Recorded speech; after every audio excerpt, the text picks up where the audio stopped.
The Nifty 50, the NIF 5, one of the most popular, if not the most popular focal lengths around. You get a little bit of reach, you see some nice compression, lens distortion looks beautiful, and if it's a fast lens, your defocus foreground or background is always gonna look amazing. Kobe, get out, go lay down.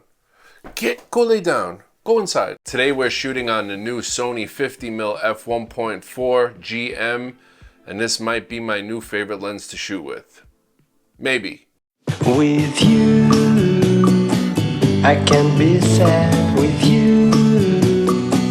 Just take my hand and fly up through the dreams where the skies are so clear.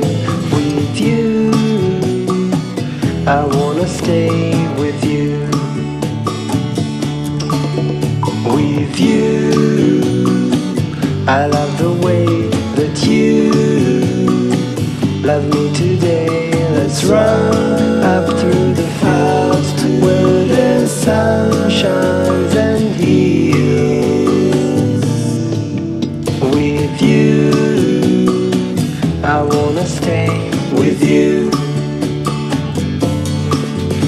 All those shots you just saw, including this one and everything else in this video, was all graded using Film Convert Nitrate, which is an amazing plugin available for Final Cut Pro, Adobe Premiere Pro, and DaVinci Resolve. Everything was shot in S-Log 3 on my Sony FX3, and then I used Film Convert to add a film stock look along with a little bit of film grain, which nobody does film grain better than Film Convert. Nobody. Just drag it onto your footage, choose your camera's profile, and there's a really good chance your camera is supported because the list of supported cameras is pretty massive. Scroll through the list of film stocks and choose the one you like best. You also have full control over your film grain options. You could have no film grain if you want. You could have a ton of film grain if you want. You could also adjust which part of your image has more film grain than others, or you could just turn certain parts off, like your whites, your highs, your mids, your shadows, and even your blacks. And you have a whole bunch of color grading options built directly into Film Convert Nitrate, which is especially great if you work in Final Cut Pro or Adobe Premiere, which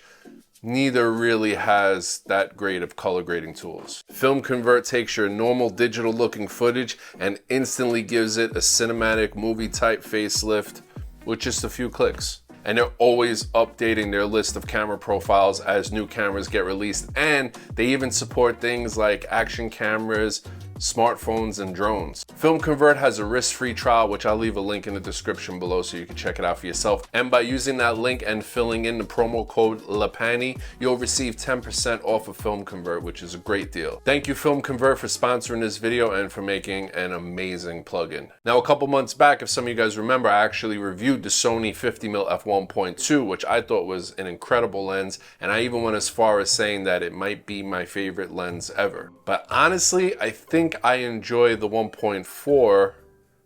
I think I enjoy the 1.4 even more. Number one, there's a $600 difference between the 1.2 and the 1.4. If it were like $100 or $200, I would say no big deal, but $600 is a pretty hefty meatball. Plus, it's noticeably smaller and lighter. If you shoot for long periods of time, like I shoot weddings sometimes for 10 to 13 hours straight out of the day, and that size and weight makes a pretty big difference. We got an aperture ring which you can click or declick. You have two customizable buttons on here to program whatever you want. And between the 1.2 and the 1.4, honestly, when it comes to like background blur, not really that big of a difference, if at all. Now, I don't have the 1.2 anymore. That was a loaner from my buddies over at B&H Photo. But here's a clip from a comparison that Terry Warfield shot, and I don't know about you, but I can't really see a difference at all, to be honest with you. And definitely not enough to pay $600 more and have to deal with that extra size and weight.